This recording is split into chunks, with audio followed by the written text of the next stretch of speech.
If you want to set your Price Labs up for success and get the most bookings, the most revenue, then you need to listen to this private webinar I did with Richie Khandelwal, the CEO of Price Labs.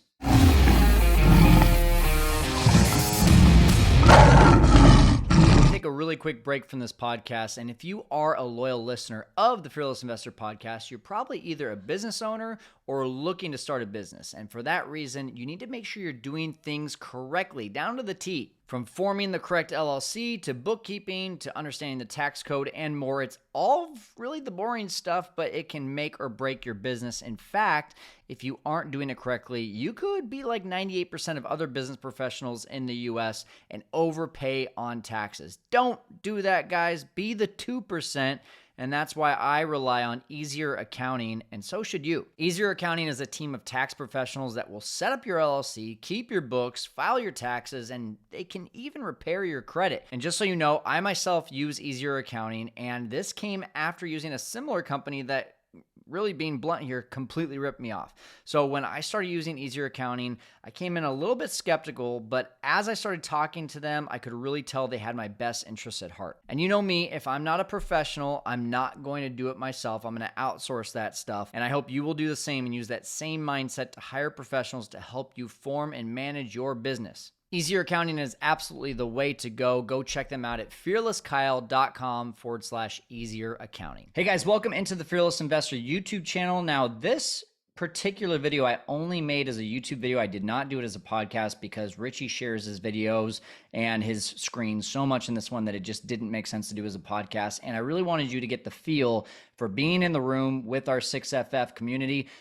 These guys are getting in there, they're asking questions, and you can do the same if you wanted to be a part of something like this. If you go through this and you say, man, I wish I could have been there to ask my question, you're definitely going to want to join our six-figure formula, which is fearlesskyle.com/6FF. And at that, you will see that it's a crazy low monthly price. You get our course, you get our community, and you get access to me and all of our guests that come onto our podcasts and private webinars. Just crazy amounts of value for close to about the same price as a gym membership, which is just crazy to think, right? So Richie has done a lot of videos with us, and you can go check them all out at fearlesskyle.com/price labs. He does a lot of trainings with us, but this one in particular was actually live. We usually record them and just send them out on YouTube. This one we actually did live in our community because I wanted all of our community to be able to ask their questions. These questions are probably, aside from like insurance and just how do I get my first property, it's usually, am I doing Price Labs right? Am I setting this up correctly? And so for that reason, we did this webinar with Richie talking about how to set it up for success, but we also followed it with a Q&A, and there's a ton of value here, including a lot of special features that I think a lot of you may not know about. So let's go ahead and get to it right now with Richie Khandelwal. Guys, what's up? I'm seeing a few people jump on, so just go ahead and say hello, and let's get those questions going right away. Like, what's the number one thing that you want to learn about Price Labs? Or what's the one thing that you're just like, man, I don't know if I'm doing this right, or I don't know if I'm optimizing Price Labs the best. I don't know if I'm using all the features that it has, right? Like, you guys are always asking about Price Labs and pricing strategies. And now you have the CEO of Price Labs here to actually show you what to do. So we're going to get to it here in just a second. But Richie, what's up, man? Excited for you to jump on. And we usually do these recorded, but man, going live this time. So I'm excited. I am nervous. You're nervous. I'm nervous as funny. to what's coming up here, but yeah, no, also equally excited to see what questions do people have, and Yeah, we're always looking to share information. So very excited. awesome. All right. Well, for some reason, there we go. Amanda says, hello, dynamic pricing. I don't feel confident that I am doing discounts properly, minimum night stays, etc. So, guys, the best way that we can make the most use of Richie's time today is if you're really, really specific. So, Amanda, like the first few questions I probably have when I see that, and Richie, you can probably add to this when you say, I don't feel confident I'm doing the discounts properly, minimum night stays, etc. So, like, what are you currently doing for discounts? What are you currently doing for minimum night stays? What's your location? Let's get some of those things, those like details, important details out of the way so that Richie can give you the best advice possible. The more details you can give, the better response Richie's going to be able to give. Any other like additional backup questions for Flavor. you on Yeah. that? Yeah. Cool. Okay. Yeah. So she says orphan day setting is setting it correctly, not to allow one night stays at larger properties and in Raleigh, North Carolina. Yeah, so that'll be one of the questions that we get to here in a bit, Amanda. So what we're going to do is we're going to start really quick with Richie, kind of just doing a setting up your price labs for success, quick Yeah. little presentation, showing all the details of step one to really getting the property live. Yeah. And maybe even a lot of you are like, oh wow, I didn't even do that when I first started, so maybe I'm missing that. But then from there, we'll really dive into your questions, and especially Amanda, thank you for posting yours right now. If anyone else is here, post your questions now. While Richie's doing this, I'm going to kind of throw in some comments too, just to get you guys to get more details on your questions. But Richie, you Fantastic. should be able to present your screen now if you want to go ahead and do that and just take us through setting your price labs up on a listing for success. Absolutely. Thank you so much, Kyle. Let me try doing this. And guys, just while Richie is pulling that up, if you do not already know, as being a part of the six-figure formula, you get a amazing discount to Price Labs. It's over in the Price Labs or the discounts module in the course. And if any of you are watching on replay, you can always go to fearlesskyle.com/price labs to check out everything that we've ever done with Richie in regards to our videos and tutorials on Price Labs. So Richie, looks like you are able to share your screen now. Very cool. Alrighty. Okay. So as a starter, Price Labs has three products: dynamic pricing, portfolio analytics, and market dashboards. Today, we are going to majorly focus on dynamic pricing. And what I wanted to do for the first few minutes before we start taking questions is to talk about how to set up your listing when you first start with Price Labs or when you add a new listing to Price Labs, right? There are a few basic steps that we are going to do. If you have been using Price Labs, these may seem familiar, but if you haven't used Price Labs, or if you've probably not set up Price Labs in the most correct way, this might be extremely valuable. Cool. What I'm not going to show you is how to add or connect your properties or to talk about dynamic pricing value proposition, but that's something that we can hopefully get to in questions if we need to. Cool. If you've managed to connect your properties to Price Labs, whether that's via Airbnb, VRBO, or any property management system that you use, or Hoofy, VShalet, those are the other channels that we directly connect with, you'd see your properties in your account come up. All of these other colors and etc. that you see, these would generally be empty in your account, but you'd see all of your properties with the property name showing up right here, and you'd see this red color light up which says review prices. So one of the first things that we're going to do when setting up a property, which we're going to do for this account, this property right here, is we're going to set up this New Orleans house, and we're going to review prices for this property. When you review prices, what Price Labs does is it goes to the property management system or Airbnb to get your latest availability and pricing information from your system. Now, I've gotten my latest availability here. I'm just going to refresh this to make sure this is the latest because I've been testing this property for some time now. As that's happening, one of the first things that we're going to do now that we have this property is to set up its base price. Base price essentially is the average price that you charge throughout the year. It helps you determine where is your property relative to other properties in the market. Now, if you've been listing for a while and you have a sense of, hey, on average, I list my property at a certain price, that is what you'd normally list as your base price, and Price Labs will fluctuate from that. But if you're not very sure, one of the first things that you're going to do is come click this help me choose a base price. When you do this, Price Labs understands where your property is located, and we pull together somewhere close to 100 to 300 properties in your neighborhood, right? So what you'd see, for example, this is where this property is located, and I am pulling in a bunch of different properties in this New Orleans area. Um, what you're going to do next is you're going to hop into this market based base price, and you're going to select if your property is economy, mid-scale, or upscale. Be a little generally your own property feels like your own baby, but be truthful to saying, is it a basic quality property, a mid-scale property, or truly an upscale property, right? You're going to select that segment, and you're also going to select what is your size of property. We already know this because we are importing it's a 2-bedroom property, but you may want to say this is a larger 2-bedroom. So I'm going to select 2 bedrooms and 3 bedrooms to understand where my base price should sit. And I'm going to maybe put this as a mid-scale property, and it's a larger 2 bedroom, so more like a 3 bedroom. And so this helps me determine, on average, this market is like the average price should be around 307, right? Now, if you think it should be a different number, use that. If not, use this. Don't spend too much time analysis paralysis on what your base price is. As you continue to use Price Labs over time, Price Labs will start giving you recommendation on, do we need to adjust base price up or down? We don't automatically change base price today because base price is something that's more your understanding of the quality of your property. But in due course, we will also start tweaking that. But today, we recommend what your base price should be once you've picked a starting point. So pick a starting point, come pick the segment, pick the bedroom selection that you really want to compare with.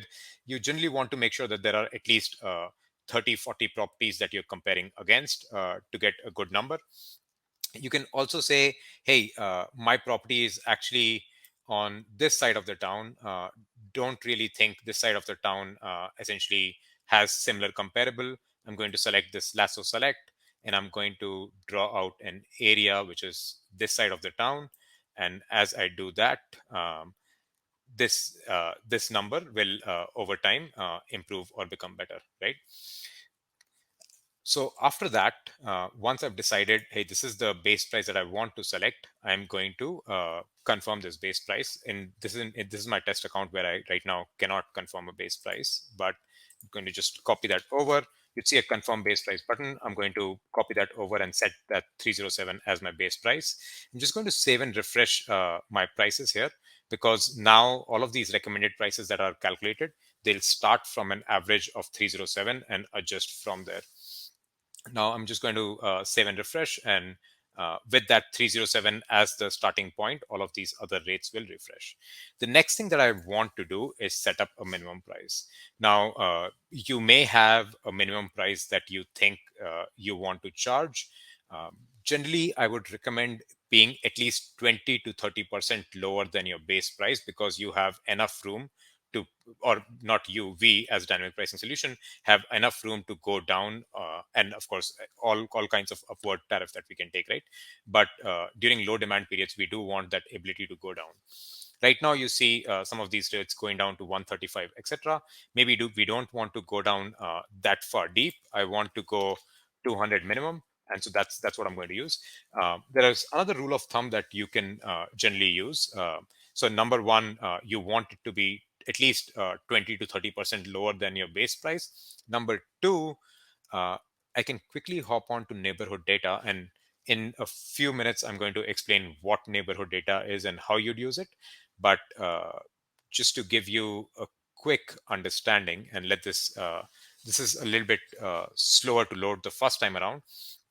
But in this neighborhood data, if I just look at next 60 days, for example, I can see the lowest prices for other 2 bedrooms is this very gray color, and I can also zoom in on that.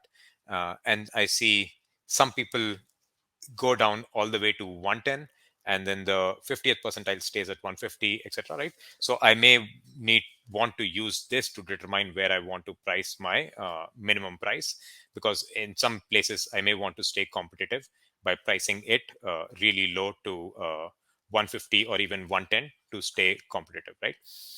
So two rules of thumb: either you want to be somewhere around the 25th 30th percentile of the market, which is the lowest end of the market, or you want to at least be 20 to 30% lower than your base price, right? The reason why we say 25th 30th percentile is because below a certain price point it does not make sense to reduce your price. That does not really drive occupancy. There is a reverse effect that happens. If your prices are too low, people start to suspect that it's not a great property, right? Cool. So we're back to setup. We have set up our base price by looking at help me choose a base price. We have set up a minimum price by saying what is our minimum price. The third thing that we are absolutely going to do is going to create a minimum stay profile, which is making sure that I have some minimum stay profiles set up here. Uh, Minimum stay profiles that allow you to easily control how many nights can someone book for. Most people use a very limited setting, which is, I'm going to delete some of these. Most people use a very limited setting, which is to saying, I have a default minimum stay, 4 nights, 4 nights, or 2 nights, 2 nights, or 3 nights, 3 nights. That's what I'm generally going to use. But with Price Labs, again, with our intelligence, what we do is we go through your market, because we hyper locally understand where your property is. We go through your market and we try to understand what is an occupancy maximizing minimum stay strategy, right? And so we're going to click this. You're going to say, do you typically prefer shorter stays? Do you typically prefer longer than 14-day stays? And let's say all of us are on the shorter stay sides. We're going to click that. And what PriceLabs is going to do is PriceLabs is going to look at this market and say, hey, we think for where this property is located, for its size, weekdays we'd say you should book 2 nights. Weekends you should book 3 nights. I'm going to come to this orphan gap in a minute.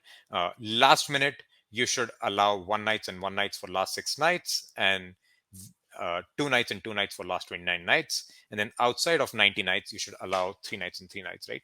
The reason why you do this is last minute, you want to drop your minimum stay because uh, if you've not received enough bookings, you want to remove the constraint. Far out, you want to keep that constraint because longer stays are good for you because they allow you to get longer bookings with less operational costs. And if you get a smaller booking in there in far out days, you can no longer get that longer booking, right? So because you have a lot more time left, it is better to push for those longer stays. Finally, I think some of you would have obviously dealt with orphan gaps or gaps in your calendar, right? Because say I allow 2 nights and 3 nights. What if I have 1 night gap left in my calendar? What if I want to allow that, right? And so what we have an orphan gap suggestion here is, hey, make sure your weekdays are equal to the gap length, whatever the gap is available. Weekends are equal to gap length, and then 1 night between 1 night and 2 night gaps, right? Now, this is Price Labs' recommendation. You may have your own operational limitations. You can click apply and customize. All of this gets copied over here. You can say, hey, actually, I don't really care about offer nights because I don't want to take 1 night stays. I don't really care about these 1 nights because I don't want to take 1 night stays. Rest of it, I'm fine with this. In the last 29 nights, I will have 2 nights. In the last after that, I would have 2 nights and 3 nights, and outside of 9 nights I will have 3 nights, right? And so this will allow you to try to maximize your revenue and reduce your operational costs. So that's the number 3 thing we're going to do. Again, recapping, we've set up the base price, we have set up a minimum price, we have set up our minimum stay strategy of what we are going to do. Number third thing that we are going to look at is we're going to quickly hop into neighborhood data. And once we are in neighborhood data, you'll see all of those graphs pop up. And this time I'm going to actually talk you through what neighborhood data is.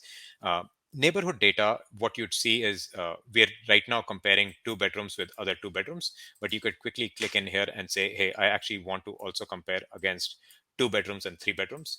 When I say I want to compare against other 2 bedrooms and 3 bedrooms, if you scroll down, you'd see, hey, there are 1 bedrooms 196 in total, 2 bedrooms 109, and 3 bedrooms 22 that we are looking and comparing. And then if I click this show map, it will show me all of these properties that I am comparing against here If I hover over on any of these, I'll see their details. And if I click on any of these dots, it will take me to the relevant Airbnb listing for this property. So I see all of these listings that I'm comparing against, but what am I seeing in this graphs? The first things that you're seeing in this graph, and New Orleans is one of those weird markets where we just look at the next 6 months. The first thing that you're seeing in this graph is you're seeing the black line. I'm going to remove a bunch of these. You're seeing the black line, which is your own prices that we had just seen on the calendar as well. And then you can layer on the different percentiles in the market. For example, 75th to 90th percentile of the market, where is that priced? 50th to 75th percentile, and then 25th to 50th percentile, right? So you know relative price of your property relative to the market, right? And on some dates you want to be priced lower than the market. On some dates you want to be priced significantly higher than the market because something's going on, etc., right? And so accordingly price labs will suggest. What you'd also see is for all of those properties that we had seen, you'd see the occupancy. So on this date, for example, July 15th, those total set of properties that we had, 1 bedroom, 2 bedroom, 3 bedroom, in total, they're 33% occupied. I can add last year data, adds a little bit of complication, but let me quickly show this to you. Last year final. So on July 15th last year, um, we had the market was 57.5% occupied. And at the same time last year, so if we were looking at on July 11th for July 15th, if I click this also on, what you'd see for July 15th, same time last year, the market was 47% occupied, and in the next 4 or 5 days, it became additional 10% occupied. So this year, New Orleans market is, or this particular location is not doing as good because we are pacing behind. This helps you understand a little bit about how your market is doing. Um, and then finally, what we're also going to do is we're also going to come down here. I'm sure all of you understand a little bit about some of the competitors that you have on Airbnb, but if you don't, you can quickly come and see, hey, here are the properties that I want to look at. So, okay, I want to look at Skylight Studio Downtown. I'm going to come here and set that up. Skylight. Okay, Skylight Studio Downtown. And I also want to see, let's say, this luxury condo. In this case, because there could be a lot of luxury condos, I'll capture that listing ID, which is 336375, right? 336375. Okay, these two listings, and I want to get calendar. What Price Labs will do is Price Labs will go to their Airbnb account and try to figure out what they price at. And so now I can quickly see where my property is getting priced at versus where these properties are today priced at, right? So it's a quick enemy method if you want to see, right? That's the biggest stuff that you want to set up. Your minimum price and your base price will automatically tell Price Labs to saying constantly update prices. The minimum stay will help you set your stay restriction. Neighborhood data helps you understand where are you relative to the market.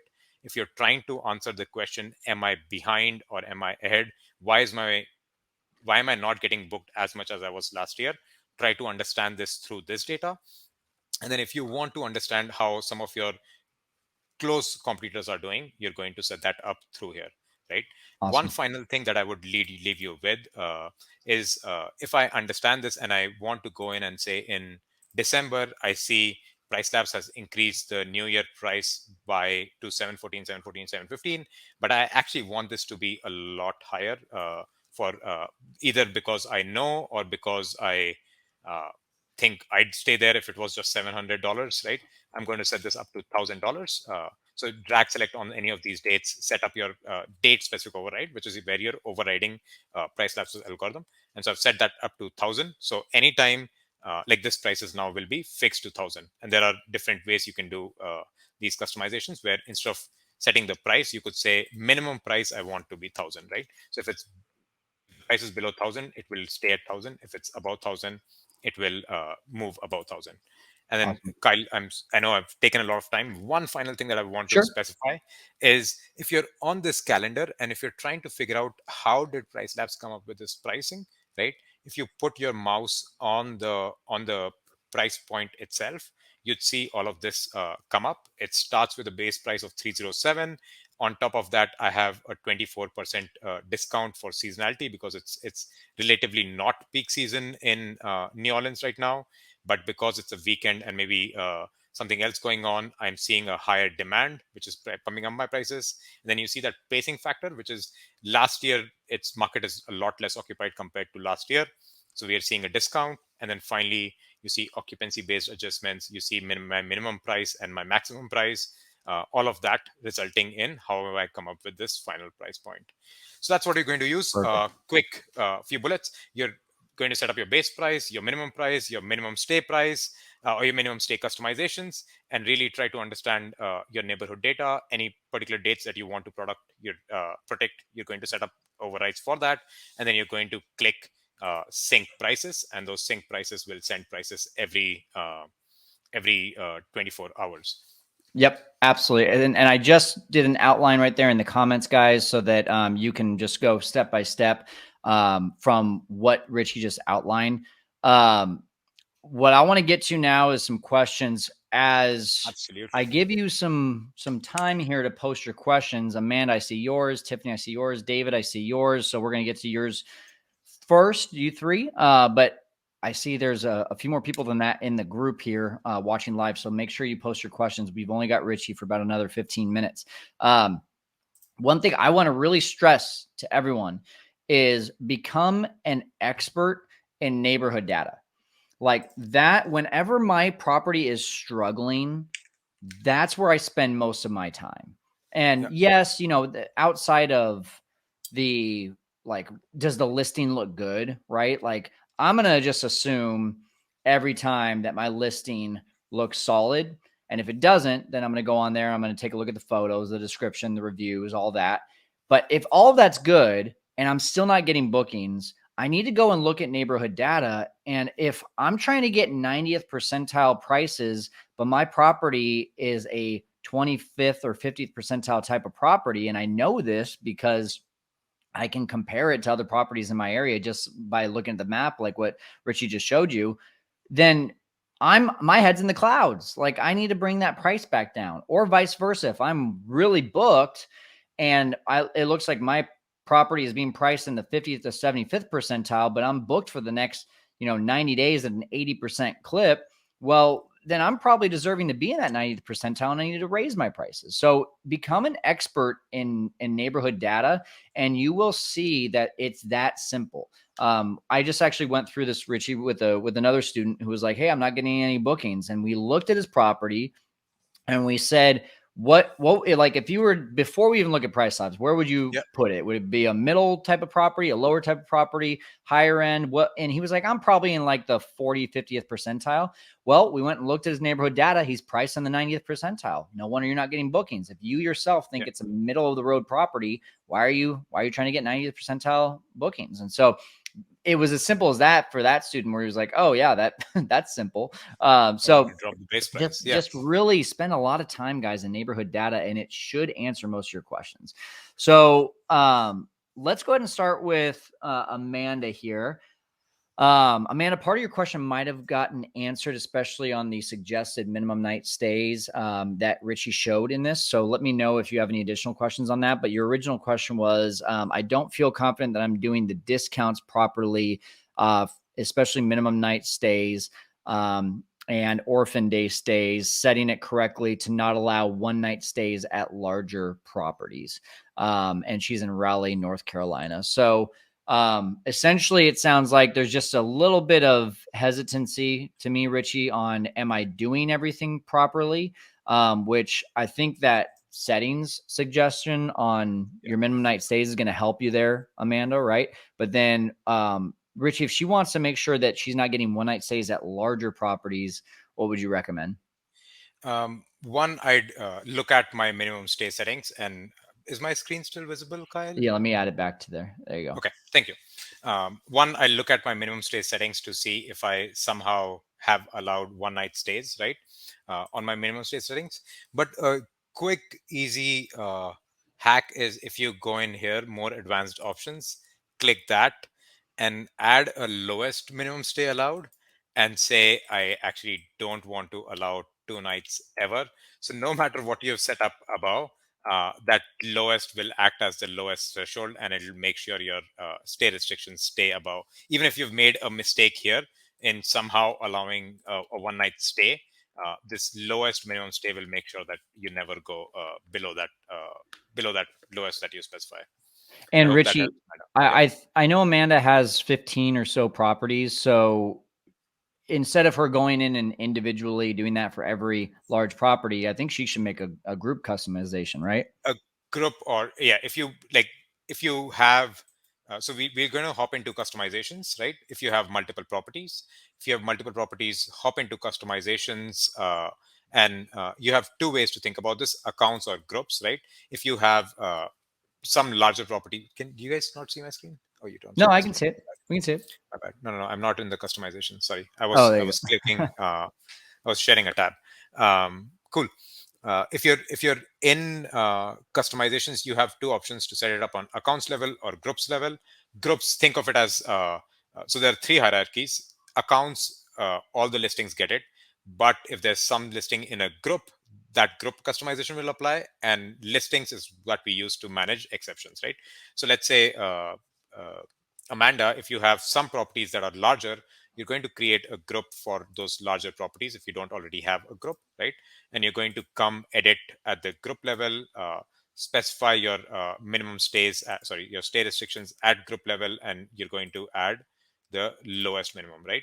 Now, one thing, make sure your minimum stays, if they're set up at listing level, all of the listing level settings will come in. But if you're setting them at group level, then group level settings will come in. Or if you don't have anything at listing or group level, then the account level will get in, right? But if you're unsure, drop us an email, or if you're not, if you don't like, come in here, click this, click email support, just specify your email ID and say, hey, um, I want to check, how do I make sure that I don't have any one night minimum stay restrictions, right? And our team will send you instructions, and also will be happy to take a look. Cool. Um, so to expand on her question about discounts, she says if my minimum is set to 25 to 30% less than my base, and then I set a discount of 10 to 20% on top of that, won't that discount me up to 50% in total? That is my fear. That will, right? Yeah. If that's kind of how one, I do want to know how you're setting up that 10 to 20% discount, right? That's a slightly longer conversation. Is it the last minute discount that you have, or you have some other uh, early bird discounts, or depending on the kind of discounts that you have, right? But you're right, Amanda, that it would double up, right? So if you're doing Unless, that but promotion, Richie, unless she has her minimum night stay or her minimum price set to where she doesn't want it to go below that, then if the only way that it would override that is if she does a manual override. So she just would need to make sure she doesn't do anything manual to override that minimum night stay or minimum the night price. unless she's adding the promotion directly on Airbnb, Right, right? right, right. So if you have a minimum price in price labs, and if you're adding a promotion on Airbnb to say 10-20%, yes, it would double up. Yep. Uh, right now, if you're doing that quite often, or if you have a standard promotion set up in Airbnb that you already know about, then yes, you don't want to do 20 to 30%. You want to then have whatever 10% or 15%, right, in price labs Yep. below your base price. Um, but I honestly, while there is some benefit to promotions, right? I haven't seen a single study that really proves that the promotions really help to get more bookings, right? Because where Airbnb is moving to is, people see the final price, right? Yeah. People don't see like a listing and then they click the listing and figure out everything. They actually see the final price, right? So whether the final price is coming from price labs or from discounts, harder to really see benefit. Some people do see benefit of promotions. If it works for you, great. But totally depends. Yeah, I think, Amanda, like, you should be doing 99% of your pricing on Price Labs, and then that 1% if you do decide to do promotions, it's just because like you just are really struggling on a property. We don't touch promotions, and last month we were 85% occupied in our entire portfolio, so that's all through Price Labs. And so, to me, you can have a lot of success if you just price it properly and don't feel like you have to do all these algorithm things with promotions, because that's when, you can get in a little bit of trouble of like, I didn't mean to price it that low and I would have rather not gotten booked than that price. So I think Rich and I are on the same page on that. Just try to do as much on Price Labs as possible, and only when you're in a really desperate situation, bring in promotions. Um, Tiffany says, Richie, perhaps more of an overview question without getting into the specifics. Can you share with us some of the new cool features and setup on Price Labs that we can utilize to put on the top 10 to 20% of operators in the market? So I guess what Tiffany really is asking there is like, hey, if I want to do something like really advanced, really cool, and I consider myself one of the best operators, what's something, maybe a cool feature that you might point to? Ooh, depends. Yeah. Tiffany, if you're in that space and you're in the zone of trying to now like Price Labs optimizes a lot of your prices, right? But you want to get a little bit more from Price Labs, right?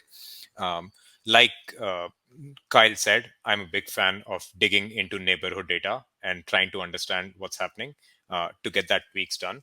Number two, I'd edit this, and depending on the property management system that you're using, in my account, you only see stay restrictions. But if you're using a property management system that also allows us to do check-in checkouts, we can do very smart check-in checkouts, right? These are extremely intelligent ways to optimize your pricing. That would be the number two thing that I would do. Number three, this is actually not a very uh, difficult thing. Actually, it's a very common thing, and I know Kyle, you also talk about this a little bit, which is demand factor aggressiveness. If you really Mm-hmm. want to like drive for a certain behavior, you can push prices to be aggressive versus conservative, depending on your persona a little bit. And then I'd also definitely ask you to look at adjacent factors, rounding and smoothing. Those are the three things that I would also ask you to look at. And then finally, portfolio analytics, some really, really cool stuff coming up in portfolio analytics in terms of all the data that you can see and observe to make better decisions. And one thing, Richie, that we don't talk a lot about that I think is beneficial, and maybe applies to Tiffany's question here, is the market dashboard. I think that's a really cool advanced feature that not a lot of people use. That's true, right? So market dashboards you can use for two primary reasons. Number one, to acquire properties, right? If you're trying to estimate the revenue of a property, etc., right? And I'm not going to dive into it because it can take forever. But look, you can use market dashboards to understand what's happening in your market and how much can a property make, or can a certain type of property make. But you Yep. can also use market dashboards to saying, I want to really zone in on my comp set and see how am I doing relative to that comp set, right? Yep. So those are the two big use cases. If you want to learn a little bit more, again, if you click this hat icon and if you go to trainings and if you click market dashboards, every couple of weeks we run a training for market dashboards that you can use to dive in and understand more. And I believe that's an extra cost, right? If they do a market Market dashboards, analysis. market Yeah. dashboards is an extra cost. Yeah. Yes. Yeah. Tiffany, basically think about that as like a more customizable version of what you can do with AirDNA. So instead of the data just being given to you, you can like go and pick which areas, what data you want to see. It's pretty cool. Um, Kyle, she I just also, thought of one Mhm. final thing, sorry, that I Yeah. want to say, and which is if you click, Price Labs automatically updates your prices every 24 hours. But if you click go to your settings, in your settings, you can find sync settings and you can specify, rather than Price Labs automatically choosing the 24 hours when we update prices, you can once specify your own time to saying, I want to make sure Price Labs updates my prices, Mhm.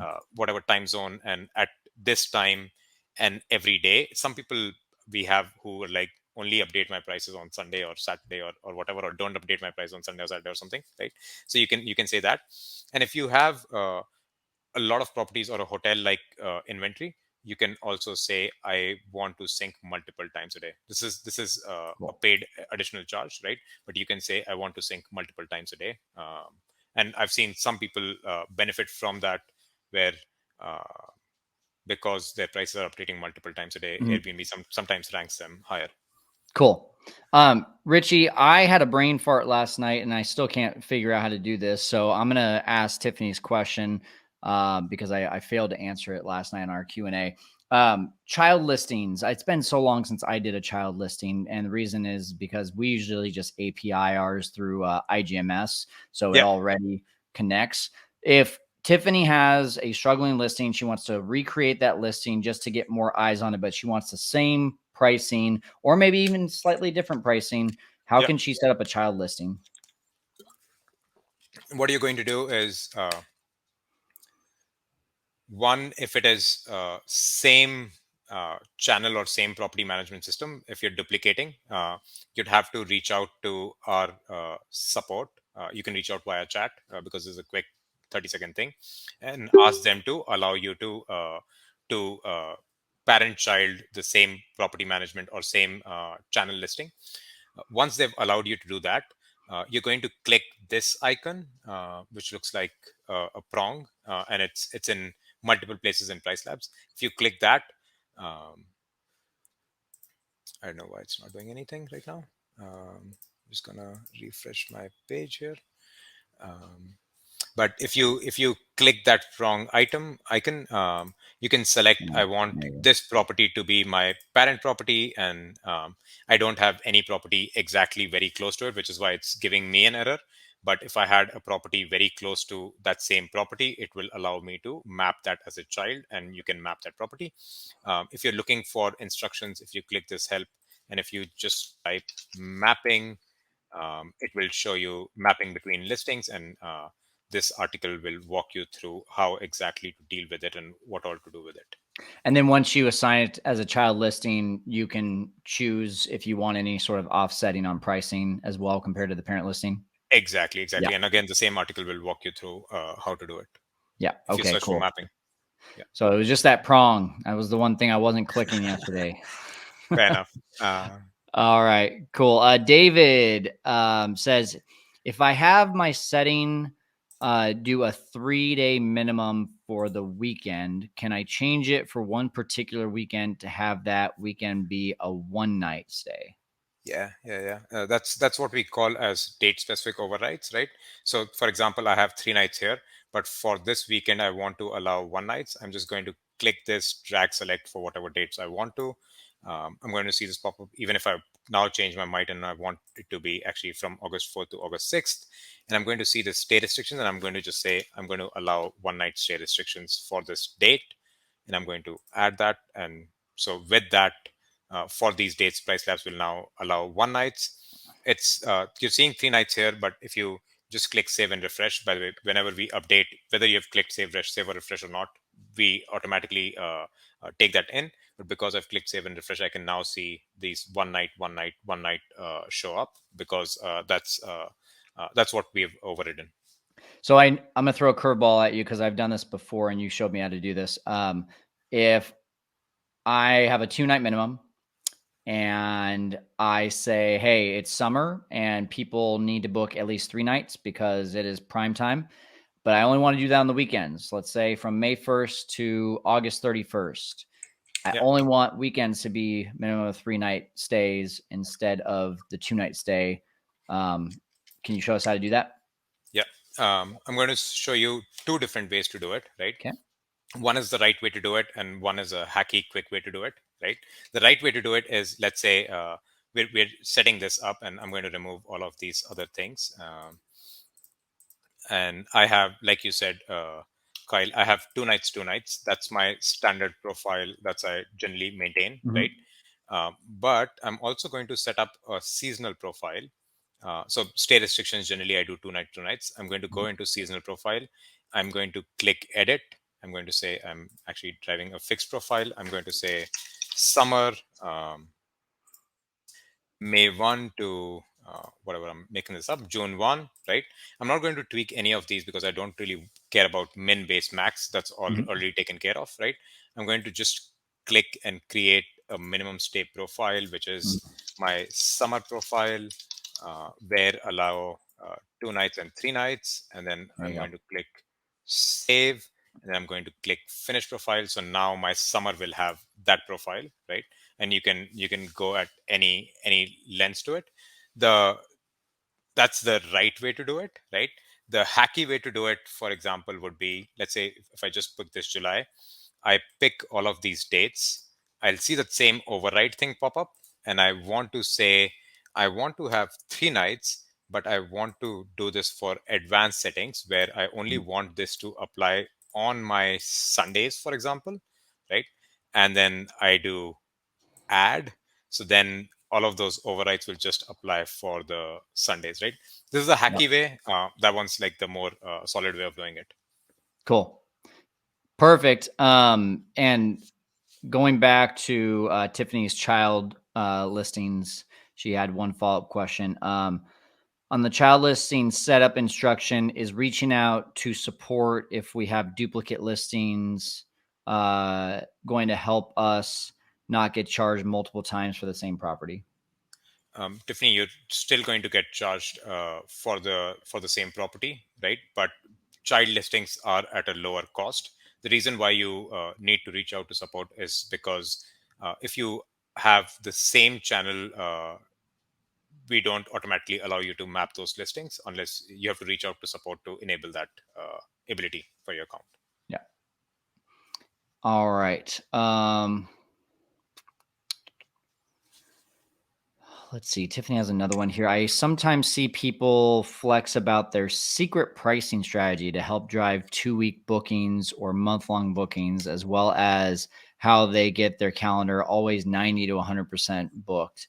Is it mostly just through jacking up pricing and giving a huge 60 to 70% discount on it to make it attractive to book longer, or to grab all those days in the orphan day gap settings? I would think it'd be the first one, but I don't know. What have you seen? Um, so one 2 week and month long bookings, it is to give a discount, right? Yeah. What you want to work through a little bit of math is, say, I normally get 60% occupied or 70% occupied.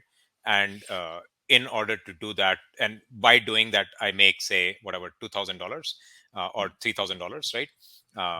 But if I get a full month booking, I should be able to give appropriate discount to make the same amount of money, but I'm fully booked or slightly more money, right? So one is that if you don't have, generally, I would recommend having weekly or monthly discounts set up on your accounts, right? Because they help you drive longer bookings. Even if you get the same amount of revenue, it's generally better, right? Number two, I definitely 100% of the time, if you can grab all of those often day gaps, you should 100% of the time grab often days gaps, right? Number three, I would say try and avoid those orphan day gaps by having longer bookings far out or longer stay restrictions far out, because the more you can avoid the orphan day gaps, the better it is, right? And then finally, if you have those orphan day gaps, you discount them, right? I don't think this jacking up prices and giving huge discounts necessarily works, because eventually people see through, right? Like, it's the same quality of the property, and if you even if you're giving these massive discounts, unless you're selling a palace on 70% discount, I don't necessarily know why I would prefer one over the other if Yeah. the price point is the same. Richie, I'm going to end with this question because I love it. Do Price Labs promotions show a slash through, or only if you do the promotions on Airbnb? And I want to give some a little bit of background to this. I have seen slash throughs when I don't expect slash throughs on pricing, and then I've seen no slash throughs when I'm expecting to see slash throughs. So I really want to know the formula to this too. Yeah, there is so one, there is a European regulation around this, right? which also goes to that jacking up prices and giving 60-70% discounts, right? Which a lot of portals are now trying to comply with, which is like you can't just fake discounts. The Mm, discounts have to be real, right? So you can't just be like I jacked, like, you know how sometimes on e-commerce you expect prices are really high and then there's a 50% discount, but right. all around the year there's a 50% discount, right? And Not there, truly a there are certain, discount when it's yeah, not, when there's it's all the certain time. regulations Yeah. coming up which are like, you can't just say that, right? Yeah. If it's not a discount, it's not a discount. You can't show it as a slash price, right? So that complicates a little bit of things when you see slash prices when versus when you don't see slash prices, right? So part of algorithm is around what is your average pricing and is the pricing discounted from your average pricing, right? So is your pricing lower than your average pricing, right? And number two is, of course, the, like, if you have promotions, right? So particularly on booking.com, which I know is not as popular in US, right? Particularly on booking.com, because it's a European company, they're complying a lot faster. So you see slashes only when they're real discounts, right? On Airbnb, the promotions show up as those slashes, right? So if you want to really work and see the slash through, then you want to set up your promotion on Airbnb. But also, if your average prices fall below, sometimes those slash shows up, which is what Yeah. Kyle you were mentioning. So what I'm hearing is it's a little bit of Airbnb looking at, well, what is your usual average price? And then it's also typically going to be more likely that if you do it through an Airbnb promotion, not through Price Labs, that it will actually show that slash. That's correct. Yeah, Okay, cool. That's why whenever I double my price, but then add a 50% discount on promotions, it doesn't work. yeah, yeah. uh, So, like, okay. generally, if you're in the general regulation is that it has to be a true discount and it has to be somewhere around 10% or so for it to really show up, Yeah. right? If it's like faking It's that. like saying happy hour every day. Well, when it's every day, it's not really happy hour, is it? Exactly, right? If your prices have to, so Yeah. so that's kind of how it works. I'll also send you an article straight from Airbnb where they track this, but I've also seen them deviating from this, so I'm not fully sure how it Okay. works. Cool. Barry slipped a question in here, so let's ask this one, and then we'll call it a day.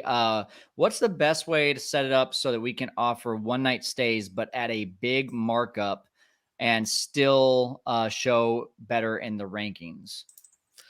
Um, what you're looking for is what we refer to as length of stay pricing, right? Which is like, if or I think you're referring to a length of stay pricing, right?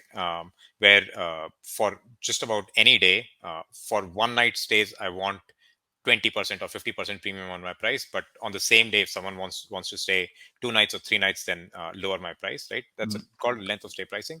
Um, we can't do this directly with Airbnb today, but if you're using certain property management systems that allow us to do length of stay pricing, we do it via them.